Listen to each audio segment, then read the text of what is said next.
bring to you the very latest here at home and across the globe. This is Prime TV News with me, Bhakti Abe Surya. To begin with, let's take a look at the stories making headlines this evening.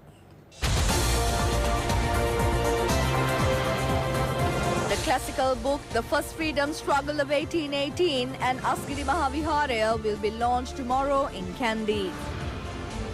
Presidential candidate of the United National Front, Sajith Premadasa, says he will make Sri Lanka a developed country.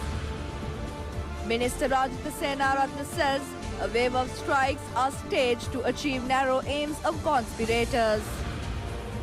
The cabinet approves to grant grade 5 scholarships to another 5,000 students. In news from overseas, 73 people have died due to floods following heavy rains in Uttar Pradesh, India.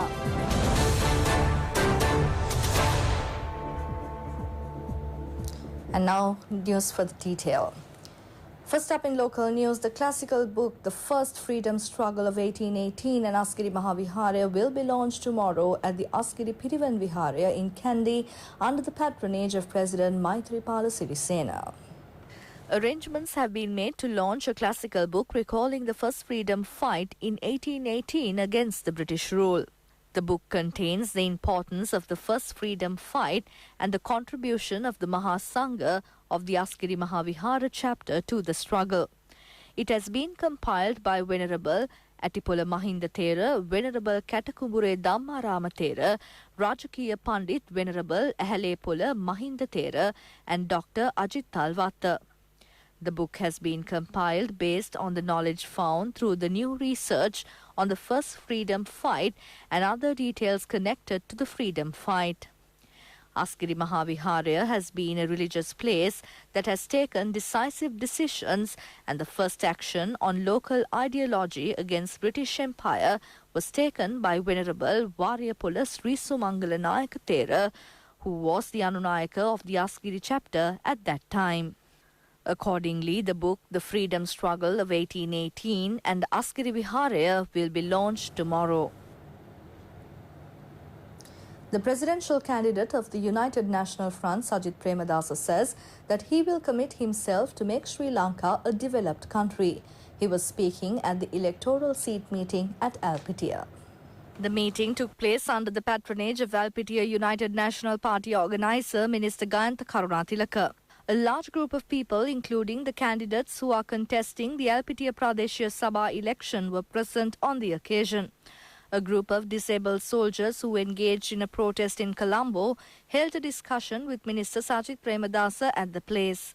A large group of people, including Ministers Wajira Bewardhana, P. Harrison, Rajitha Senaratne, Anoma Gamage, parliamentarians Professor Ashu Marasinghe and Hirunika Premachandra were present at the meeting. Minister Rajitha Senaratne says despite the government has made the highest increments of the public servants in the history, a wave of strikes are staged to achieve narrow aims of conspirators. Minister Rajitha Senaratne said that the President called a special cabinet meeting and said that there is a political movement behind the strikes. He said that the government has increased the salaries of public servants by 107%. He said that if there are anomalies, it has happened due to the increase of salaries of justices and the Attorney's General Department in 2016. He further said that they should have taken action at that time and not when an election has been announced. The minister said that the President appointed a ministerial subcommittee and they would reveal to the public in the future about the details of their salary increments. The minister was expressing his views to the media after attending the 84th annual general meeting of the Sri Lanka Public Health Inspectors Association. Public health inspectors covering the entire island were present at the meeting. The Cabinet has approved to grant another 5,000 students with scholarships who have passed the cut-off marks of the Grade 5 scholarship examination. The number of students who would receive scholarships has been increased after 11 years. So far, 15,000 students were offered scholarships. The number of students receiving scholarships will increase up to 20,000, with another 5,000 students getting scholarships according to the cabinet proposal of Minister Akila Viraj Karyavasam. The students will get the scholarships from grade 6 to grade 13. Another 250 students with special needs will also get the scholarships. Steps have been taken to increase the scholarships from 500 rupees to 750 rupees. The Ministry of Education states that 300 million rupees has been allocated additionally to pay the scholarship amounts. Earlier, the scholarships were given when the monthly income of the parents were below 4,500 rupees. With the cabinet approval recently, that limit has been increased up to 15,000 rupees. In more local news, President Maithripala Sirisena attended several programs in Polonnaruwa this morning. President Maithripala Sirisena visited the new Dhamma School building constructed at Veheragala Kanichagala Sri Sambodhi Temple under the Pibidemu Polonnaruwa program with the aim of religious resurgence. 2.8 million rupees has been spent to construct the building. The President visited the building in the students by unveiling the commemorative plaque. Thereafter, the President attended a function to vest in the Sangha, a building constructed at Gallilia Sri Saddhamma Loka Temple at a cost of 3.5 million rupees. It has been constructed under the Pibidemu Polonnaruwa program. The President also attended an almsgiving of the temple and offered alms to the Mahasangha. The vesting of the new building with the Mahasangha at Veheragala Mahasen Raja Mahaviharaya under the Pibidemu Polonnaruwa program took place under the patronage of the President. 3.5 million rupees has been spent to construct the building. The President was warmly received at the temple by the students of the Dhamma School. Thereafter, the President handed over books to the libraries of schools in the district and housing certificates to the low-income recipients. Prime Minister Ranil Wickremesinghe says that everyone should work for the victory of the presidential candidate of the United National Front to take forward the freedom in the country. He said this when he met a group of civil society representatives at the Temple Trees. A group of politicians representing the United National Front and civil society activists met the Prime Minister today. The Prime Minister emphasized the need to work for the victory of the United National Front presidential candidate at the forthcoming election. Senior lecturer of the Sri Jayawardhanapura University, Venerable Dambaramila Thera, Minister Rauf Hakim and a group of parliamentarians were present at the meeting. Former Army Commander General Mahesh Senanayake was named today as the presidential candidate of the National People's Movement. He was named as the presidential candidate during a special summit of the National People's Movement, which was held today. The summit was held at the Sugatadasa Indo Stadium with the participation of the members of the movement. Speaking on the occasion, Mr. Senanayake said that contesting at the presidential election was a collective decision and it was not a personal decision.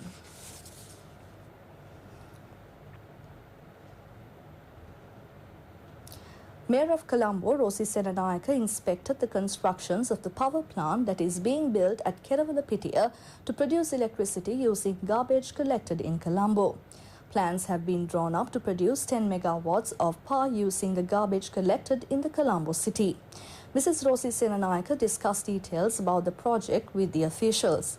Rosie Senanayake said that they will be able to send the garbage in the Colombo city to the plant at Keravalapitia to produce electricity within another 2 to 3 months. She pointed out that if there are few more projects similar to this project, the garbage and power and energy issues can be solved to a greater extent.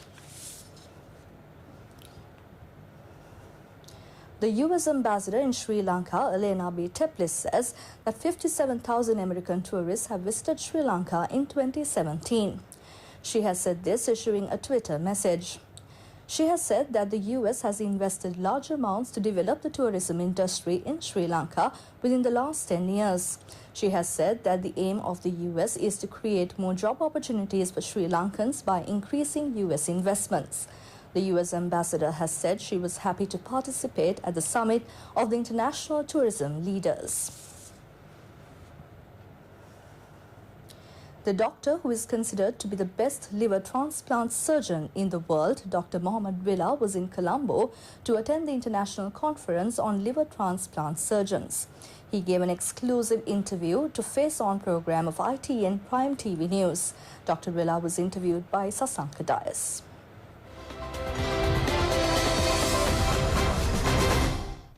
Every time you eat or drink, you are either feeding disease or fighting it. Welcome to this interview, dear viewers. This is an exclusive interview given to ITN by an individual who has carried out more than 4,500 liver transplantation surgeries across the globe. So we have with us today Dr. Mohammed Villa. Welcome to Sri Lanka. Thank you. It's a pleasure having you with us. It is a pleasure for me to give this interview. Thank you very much. So to begin with, let us start by asking you, what is the importance of the liver as an organ to a human? Liver is what is called a solid organ. It's a very large size organ, like the brain. A liver weighs almost 1.2 to 1.5 kilograms in size. It occupies almost 1/3 the space inside the belly, and it's tucked under the ribs. And it's got many functions, almost 100 functions. I mean, the most important is it actually produces digestive enzymes for digesting fat. It actually also provides a storage of the energy that we consume. The food that gets absorbed from the intestine, all the absorbing material goes to the liver and it's processed there. And it's stored there for immediate release. If the liver doesn't work, people can bleed to death. The clotting is very badly affected. And then it also is important for electrolyte balance, for fluid balance. Without the liver, we cannot exist. And when the liver fails, and other organs also starts failing. And one of the other important functions of the liver is it is responsible for removing the toxins from the body. So it is really a very pivotal organ, solid organ within the body. During my research, I found out that you have carried out a surgery on a 5-day-old baby. Can you tell us more about it? Many people think that the liver is only affected by alcohol or by hepatitis virus. Unfortunately, there are many children who are born with liver disease. These are inherited disease which are passed on from parents, from family to family. So when a child was affected with a metabolic liver disease, this is a 5-day-old child from Ireland, and this was when I was practicing in King's College Hospital. This is almost 20 years ago, and this child was born with a disease called hemochromatosis. And that family, 2 other children already died of that disease.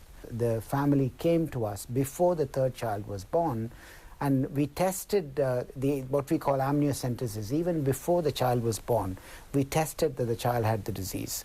But we can never confirm it. After the child was born, or on the 3rd day really, the liver started failing, and then we listed the child for a transplant, and we fortunately got a liver from a small girl, and that was actually cut into 1/8 of its size. All of these were very unique at that time. We're talking about 20 years ago, and that child had a transplant at 5 days of age, and he did extremely well. And that child's name is in the Guinness Book of World Records, along with my name, for performing the operation. What type of potential does Sri Lanka have on liver transplantation? Every country has to become self-sufficient for their medical care. And until the country becomes self-sufficient, we need to seek help from neighboring countries where the expertise is there. The surgeons in Sri Lanka are getting experience managing these cases.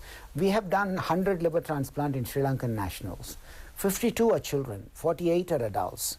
These children are doing well, not just by our own efforts. We can operate on them, we can get them better, but they have to come back here, and the doctors have to look after them here. And for that, they need expertise in immunosuppression, managing really looking at liver function tests and looking after them. And I found that we have partnered with many other doctors in Sri Lanka, and they have done a fantastic job of looking after them. And I think the success is about the partnership between the doctors here and us, with the hope that in the future, more and more of these transplants are going to be done within Sri Lanka, and they will become self-sufficient. And what are your plans on Sri Lanka? No, at the moment it's all about support, training people who want to come and train with them, and then having MOUs and relationship for patients to be managed locally here. What is your advice to a person to protect his or her liver? Liver is damaged by for many causes, from many reasons. What used to be the most common cause in adults was hepatitis infection. And hepatitis B can be prevented by immunization. I think it is important that every child born is immunized for hepatitis B. That will reduce the incidence of liver disease. Fortunately, now hepatitis C can be completely treated. You'll be surprised to know that liver disease and cirrhosis of liver and liver cancer in particular are very common in our part of the world and in Sri Lankan population. And the incidence of liver disease is very high compared to the rest of the world. And there are two reasons for that. And the most common reason is what we call non-alcoholic fatty liver disease.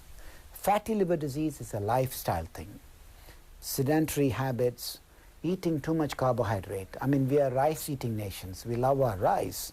And if you eat rice 3 times a day and don't actually be active, if you're not walking or not exercising, the incidence of liver disease is extremely common among Sri Lankans.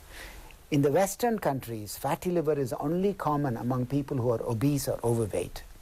In our part of the world and in Sri Lanka, in India and Sri Lanka, fatty liver can also come in people who are not obese, who don't have a high BMI. It's called lean fatty liver. So that is one of the biggest problems for the cause of liver disease. And the third thing, as you all know, is alcohol, that they have got abnormal liver function tests due to alcohol. They have to stop it. Lifestyle is important. Physical activity, walking every day 3 to 5 kilometers, restricting the carbohydrate intake. Definitely no 3 meals with rice. In fact, in the night time, the meal should not contain rice. If they follow that, they will have a good lifestyle. There are 2 types of cirrhosis, alcoholic and non-alcoholic. What has more weightage, in your opinion? Everybody thinks people who have liver disease are drinking alcohol. That is not true. Actually, people with fatty liver disease, not due to alcohol, is more common than patients with alcoholic liver disease. I mean, alcoholic liver disease is inexcusable. It's self-inflicted. But a lot of people don't know that actually poor diet is also causing liver disease. Patients with cirrhosis secondary to fatty liver disease or alcohol are prone to liver cancer. The moment they diagnose that they have got liver disease, they have to be scanned every 6 months to detect liver cancer early. What is sad about all of this is many patients with cirrhosis and liver disease don't see doctors for many years, and they come for the first time with advanced liver cancer when we can do nothing about them. What is the success rate, doctor, of a person who undergoes liver transplantation surgery, or what type of changes in their lifestyle will take place after the surgery? The success has improved over many years. Currently, we can expect a patient who's straightforward to have a transplant to have more than 90%, 90 to 95% survival immediately post-operatively. What is their lifestyle and how do they live for the rest of their life? They have to take medication. They have to take these medication called immunosuppressive drugs. There's a drug called Prograf that they have to take. And this drug is important to prevent them from rejecting the organ. If they don't take this drug, they will reject the organ. So many of them die of other things other than liver problems after liver transplant. So the quality of life is excellent. They can go back to work, they can go back to education. Children can grow and develop normally, except they have to be on this drug. They need to be on lifelong follow-up. It's not an operation where you do and then the patients can disappear and take these drugs and don't have to come back again. So they have to be in medical supervision for the rest of their life. Dr. Vela, thank you very much for joining with us in this exclusive interview, and it's a pleasure having you with us here today.